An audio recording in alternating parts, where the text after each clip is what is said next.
Reengaging leadership. So the way the books are set up, you got to do a lot of writing today, but hopefully this is something you could take with you when you leave this place. Oh, wow. Okay, so we got a screen and we got, if I point, like the slides chain. This is kind of cool, right? And so let's get into this, right? Engage just for a few minutes. So this is what I would recommend that you do when you're here, okay? Some of this you're going to feel like you're drinking out of a fire hydrant, but during each one of these talks, if you write down one or two takeaways that you could take home and apply, it's going to be a very good day. You know the answer to this question? How do you eat an elephant? One bite at a time. Okay, so as you think about where God's taken you, just understand that fact, okay? Just understand that fact as we go. So our goal was to provide some information and some inspiration that would help move us down the court as far as our leadership goes. So let's talk about this just for a minute, okay? We'll talk about these three things initially. Well, let's talk about my journey just for a minute. Like, how did I get here? I was a social work major at Eastern Nazarene College. I came to Christ as a member of the Endicott Church of the Nazarene. And so the Nazarene Church was my field that I ran in. I graduated from there with a social work degree. We moved to New Paltz, New York, which is now outside the city, right on the thruway as it comes up from New York. And it was in New Paltz that the call to ministry came. We were working with the teens of the church, and God called us both to ministry. So we went to Nazarene Theological Seminary in Kansas City, and at the end of that, we knew God had put in our heart to plant churches. Well, the Nazarene church at the time were planting churches in Portland and in Buffalo. Where would you go, And so we were talking, like you graduate and you're talking to the seminarians about where their first assignment is. And I remember talking to this one guy who was like, I'm going to Buffalo to plant church. And he was like, I wouldn't go to Buffalo unless I saw it written in the clouds. I'm so glad I didn't listen to him. That was 36 years ago. We raised our kids here. They're raising their kids here. This is still God's will for my life. And it's still God's will for us as a family. So it's good to be here. We landed in Buffalo. We got to choose where we would plant. We looked at Orchard Park, Lancaster, Sloan, which is a part of Buffalo. And we finally landed in Amherst, which is 25 minutes that way on the other side of Transit Road. We moved into a duplex and we were ready to go to work. But can I tell you what happened to me there? I wasn't prepared to do the work. In my seminary experience, I had taken one church planning course, no leadership courses. And all of a sudden, I got launched into this thing, and I wasn't equipped for the job. Has anybody here ever felt like that when you first started? How many feel like that now? And you've been going for a while, huh? Yeah, and so I was bivocational for 5 years, and I worked as a carpenter. When I walked onto the job the first day as a carpenter to frame houses, I walked onto that job with a tool belt that looked something like this and a 10-ounce hammer. Now, I don't know if you know much about framing houses, but the carpenters on the job, they'd been out partying last night till 1 o'clock. And they were hard guys. And they kind of, I know I was supper discussion at their houses. And then I learned, by the way, you try to pound a nail, a 16-ounce, you have a 10-ounce hammer, you try to drive, a spike into it. Well, I graduated, just so you know. I learned, I went out and bought a 2-belt. And then you could put stuff in the tool belt. And then you get a bigger hammer. Like, this isn't big enough. This is only like a 16-ounce hammer. Like, if you're framing, you need like 22-ounce hammers, to swing and drive a spike in. And so, the process was such. Then I had the equipment, but I couldn't drive a spike into a 2x4. And my boss watched this for a while, and so did everybody else on the crew. Watched me bend nail after nail and then have to pull them out. He said, Rick, come over here for a minute. When I was leaving work, he said, take these 30 nails in this 2x4 and go home and practice. Just practice. Like, this was my process. You understand this? When you're learning how to drive a big spike, like you're going, tick, tick, tick, tick. Just try not to bend the nail. And then all of a sudden you get warmed up and now you're, waka. oh, you're like hitting that nail on three things and it's driven in. So when I thought about that, I said, this process is very interesting, that we're not equipped necessarily to do the job that God has called us to do. And then we get equipped, and then we got to go back and practice. We got to put into practice what he says. And so we do that little by little over time. And that became part of my journey. We worked very hard for 4 years. At the end of that 4-year period, our little church plant in Amherst, New York, a town of 100,000 people, was running about 35 or 40. So I thought in my mind, this is what I'll do. I'll just keep doing what I'm doing. I'll just work harder at what I'm doing. Then a friend of mine who I was working for at the time was a carpenter. He looked at me and he said, Rick, he said, I heard about this guy that's having a conference in Syracuse, New York. And he said, I think we should take the day off and go out to hear him. So we took the day off, and I went out to Syracuse, New York, and I heard John Maxwell for the first time. Now, some of you know how I feel about John Maxwell. I mean, you got God, and then you got, no, I'm just kidding. But I went out and heard him. And can I tell you what happened on that day? This whole window of possibilities opened up to me that I had never been exposed to before. And I was smart enough that I could grab the principles if I could just see them. Funny story. So my son Mark pastors Epic Church not too far from here. And about a month ago, he said, Dad, when is the Elevate Leadership Conference? I said, it's on September 13th. And he said, oh. I said, what's oof? He said, I was one of 100 people to get an invite to go hear John Maxwell, personal invite to hear John Maxwell with 100 other people in Atlanta, Georgia. I was like, really? What day? He said, 13th. I was like, so, you run the conference, I'll go hear John. And he texted me last night. He was in the lobby of the hotel, just kind of roaming around, and he said, John spotted him and came over, and he had a 10-minute conversation with John Maxwell last night. And you know what? I'm so excited for him. I'm so excited for him. I'm excited for you because I was hoping that this could just give you a push in the right direction and give you enough resources that you can begin to figure out this journey and where we're going. Over the next 15 years, that church at Amherst grew to over 200 morning worships. So how about this one church journey? How did we get here? The task was, when I came here in 1982, was to revive a church that had just split, right? It had gone from 250 to 60 in morning worship in 11 months. Let me tell you the difference between an existing church and a church plant. In a church plant, you get to set culture. In an existing church, you have to change culture. Can I tell you which one's easier? Let me plant a church, because you get to set it. And so we began that journey, and it's been a great journey to watch that change take place and watch the church grow from 70 to 465 last year. We planted 3 churches in Webster and Fairport, my son's church at Epic, and we opened up our first satellite in Medina in Christmas Eve.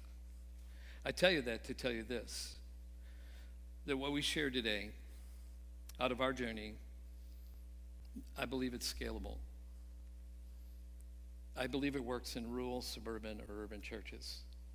You know how many people there are in Akron, by the way? 5,000. 5,000. It's a rural town. I know more about cows than I ever should. And so what about your journey? Your journey. Why are you here? Well, I think maybe for a few reasons. Maybe you came today hoping that your experience today would be like my trip to Syracuse years ago. Or maybe you're here today because you're hoping to add to what you've already learned. And things are good, but you want to add to it. Or maybe your church is leveled off and you're in decline. And you're hoping that this will lead to a turnaround in your church. Or maybe today you're a lay leader in your church. And you're trying to figure out the next step for you personally in your leadership journey. Our prayer is that the steps to growth that we talk about today will be clear. Our advantage is this, right? Our advantage is this. I'm not a conference speaker. I'm in the trenches every day of my life. Every day of my life, I'm in the trenches. So I know what you experience, and I know what you feel, and I know what you are thinking sometimes. The other thing I want to tell you is this, right? We're just average people. Does that help you out? We're just average. We're just average people with a big dream and a big God. Personally, when I graduated from high school, my GPA was 75. That was my average after high school. When I went to college, I had to take an entry course in English, of all things, in order to stay. My GPA at the end of my freshman year was 1.6. Isn't it good when God does a miracle in your life, huh? I told my mom, I said, after that year, I got a letter from the dean. I made the dean's list. And she said, you did? And I said, yeah. I said, he told me if I don't do better, I can't come back next year. I say all that to say we are incredibly average and just under the guidance of an incredible God, and you are the same. See, God saw something in me that I didn't see. And he sees something in you that you may not see. But he has a dream for your life that's bigger than what you're experiencing right now. So when I think about this, right, and we'll go start here, let's go to Reengage, right? Reengage the church through leadership. That's what I'm supposed to talk about. So it all starts with the leader. You want to grow the church, you want to grow the business, you want to grow the family, you have to grow the leader. And so Nelson Searcy was a guy that we had looked to for growth barriers. And he gave you 10 steps to breaking the 125 barrier, 250 barrier, and the 500 barrier. And so we went through all those steps, right? But the first step in each one of those barrier seminars was grow yourself. You got to grow yourself. And so, like, we're working on the 500 barrier, and I read that, and I listen to the seminar, and it says, first step is for you to grow me. And so I just looked up to God and said, you got to be kidding me. I said, really? After all these years of ministry, I got to grow myself? And he was like, Rick, I just want to ask you one question. Did you ever pastor a church of 500? I said, no, sir. He said, then get growing. Then you got to get growing. You know, it all starts with the leader. So as we think about that, and so we're on the same page, I just want to run through 5 things real quick. This says 6, but I didn't have enough time, so I made it 5. I really don't have enough time, so I got to go fast. So you got to write fast. So this is what leadership is, so we're on the same page. Leadership is influence. It's just influence. In any group, at any time, the person with the most influence is the leader.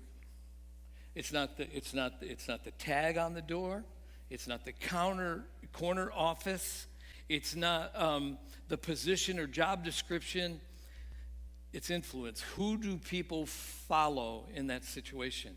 I remember learning this firsthand when I was co-leading a youth group in our first church in Amherst with a lady named Judy. She had the title of youth director. I had the title of lead pastor. Can I tell you who ran our youth group? My son, who was a 10th grader. And if he gave thumbs up to our program, it went well. But if he gave thumbs down, it was a bomb night. Can I tell you what I started doing? Because he had influence with most of the kids. I'd go to him and I'd say, Mark, this really needs to be successful. Can you help me out tonight and participate? And he kind of looked like, all right, Dad, I'll help you out, you know? And it became successful at that point. We got to understand that about leadership. So how do I gain influence, right? I spend time with key leaders. I drank a lot of coffee those first 2 years that I came to Akron. Can I tell you why? Because people don't care how much you know till you know how much you care. You know, if you follow Maxwell at all his different levels of leadership, I was probably on a level 3 or 4 leader in Amherst. But can I tell you where I started when I came to Akron? That's where people follow you because you have the position. There were people in the church that had more influence than I did, right? Even though I had the title of leader. So as you think about that, the second thing is simply this, right? Everything rises and falls on leadership. These are Maxwell things. If you study them at all, you've seen these things. You want to grow a business, grow the church, grow the leader. Everything stops and starts with the leader. No pressure. See, what we want to do as leaders, we want to blame it on that lay leader. No. Everything rises and falls on leadership today. And we all have lids in ministry. You know, we have lids in ministry. You know, and some of us, our lid is like a church of 50, and some it may be 100, and some it may be 150. And so if I'm going to break through those lids, I have to grow myself. The third thing is this: leader accepts responsibility. Now, I put some of this stuff down. I'm going to have to leave it up here these are some things that the leader accepts responsibility for purpose. For purpose. What are we going to live for and what are we going to die for? I know you got to write, so I'm trying to be slow. We got to accept responsibilities for distinctive. What makes us unique? What makes us unique? So when we began to think about this, and I'll talk about this just for a minute so you can write, but when I thought about we thought about what make one church unique is and distinctive was there wasn't this model of worship in our town, right? Like what you see here on the stage is really a God thing. I'm forever indebted to Dan Swain, but once he understood what the distinctive was, then he could lead that out to what it is today. We're responsible for vision, where we're going. Leadership always is, and that could be you or a group of people around you. The fourth thing is change. We're responsible for change. And by that I mean, as you're thinking about this stuff and you start to go back to your church or your ministry or your business, what do we start and what do we need to stop doing? What do we need to start and what do we need to stop doing? Am I going too fast? A little bit? Do you need to go back to any of those slides or are you okay? Okay, so this is, and then for change and then results. Responsible for results. So I'll talk a little bit about this one, right? So we launched the Medina campus, and I think I told you at conference, we really pushed pretty hard to get that thing launched. It's like, I got this thing that once I set a date and stuff, I had to hit the mark. Like the staff that you see around me today, they're alive still, which is really good, But I could tell that they were crying uncle by the end of it, and but when we got into it, can I tell you what happened? I'm just being transparent with you. That we didn't have the infrastructure to pull off that campus. You understand? We didn't have the volunteer infrastructure to pull out that campus, let alone run a campus here. So what we've been working on these last months is the volunteer system. We have to get more people into the volunteer pool. How many have that problem in your local church? Yeah. I mean, how many of you gone to church on Sunday morning and you have to reduce your kids' program because you don't have enough volunteers, or they called off at 7:30 Sunday morning? You got it? And so that's a universal thing that we face within this. And so we constantly have to be feeding people into that volunteer pool. And we'll talk about that as we go down the road, right? So we're not going to do it all today, but I just want to let you know that you're not alone in that. You're not alone in that particular area. Leaders possess tremendous belief in people. So I'll just say this: it's great when the leaders believe, when the people believe in the leader. It's better when the leader believes in the people. You do know this, right? That your volunteers and your staff know how you feel about them. They know how you feel about them. I love it. I got some. It's so different now, Like I've got commentaries on my shelves. I have Adam Clark's commentaries on my shelf. They look so good. I'm not kidding. I look smart just because I got those commentaries on my shelf. Did you ever hear Adam Clark's story, by the way? And so here he is. He's in grade school, and he acts out. He's a troublesome kid. His dad has to move him from school to school. He walks into one school. He's talking to the teacher and the principal, and he looks at them, and he says, "Adam's not a very bright boy. I hope you can do something with him." By the way, shoot the parent. I'm just saying, who says that about their children? You know what that 5th grade teacher did? She bent down like this. She lifted up his hat. She pushed his hair over to the side. And she looked him in the eye and she said, "I think Adam's a very bright boy. And we're going to get along just fine." See, he said that day when that teacher did that, it sent him on a pathway where somebody in his life believed in him that he could do something better than he thought himself. The last thing is this: leaders are always learning. Leaders are always learning. I don't know if I put that up there. Oh, yeah, okay. This is really critical. You cannot lead without until you first travel within. You just can't. You can put these principles up on the board, but I tell you what people are doing, they're looking at you to see if you actually practice them in your life. So we have to be on that page where we're always learning, right? So let me think. Did you give me 5 minutes yet, Craig? I'm still good? Wow, cool. I got 10 left. So I want to have a question and answer time if you had any questions on this. But I want to kind of move into this whole thing of revision the leader. If you revision the leader, you can re-engage the church. So clear vision is like really, really important as we think about this thing. The scriptures are clear. Without vision, the church might perish. So it starts with the leadership team. This is why vision is so critical. Do I have this slide? Why is it so critical? What's the next slide?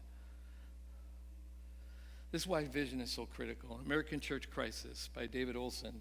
Approximately 55 churches will close between 2005 and 2020. Isn't that amazing? I mean, this is across Protestant denominations. Here's one. 70 to 80% of the churches have plateaued or in decline. We could flip it. And I could give these to you later if you want. Many churches exist to survive and preserve tradition. Have you been there? You go to make change and the church is going, yeah, how about if we just keep doing what we're doing? And what happens is we get focused on insiders. And if we're not careful as leaders, we can be so much about pleasing insiders that may not have the vision that God gave us to reach those who are far from God. The next thing is simply this: pastors are frustrated and discouraged.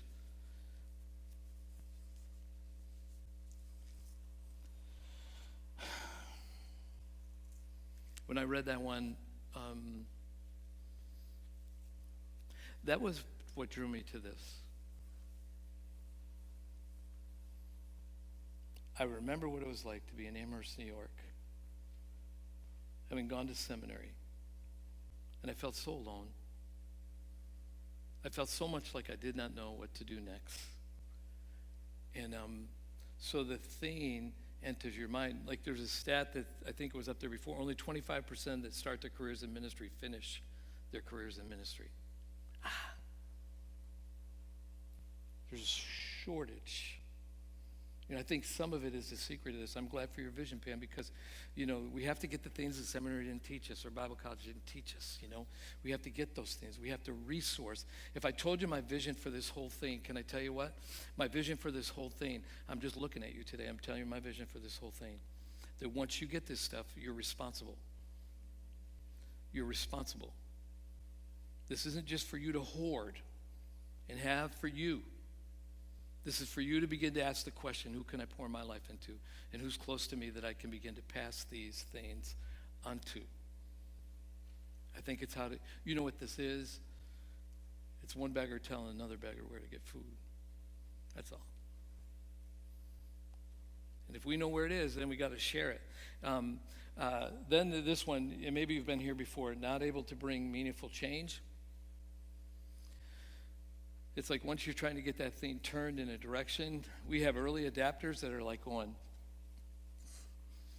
let's go pastor. But then we have some power brokers in the church that have been in the church longer than you have.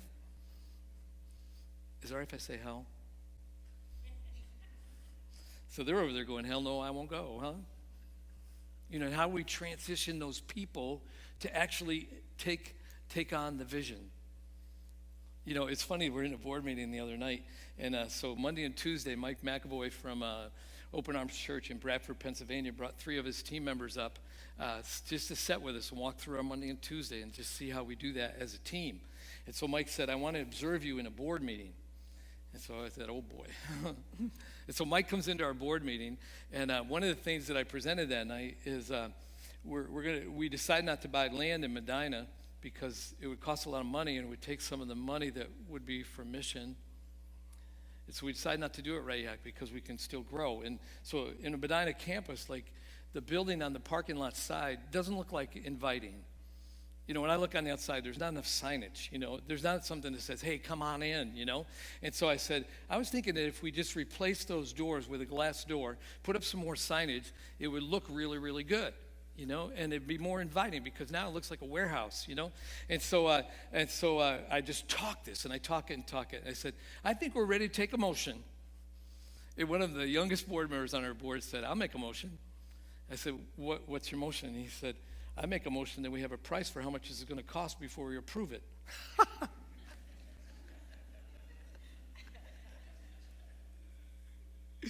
Oh my gosh. Then somebody seconded it. I just looked back at him and I said, have you prayed about this? You always got to pull the God card if you just blew it on the presentation. So it's like that particular thing is really critical, like how you do change. And so I go out in the foyer, and Mike is there, and we do recalibrate together with the groups with the bishop. And I said, Mike, what went wrong? And he said, that was the worst sales pitch I've ever heard in my life, he said, for anything. So you want to make sure that whenever you go to do change, that you do it right. So, yeah, we got to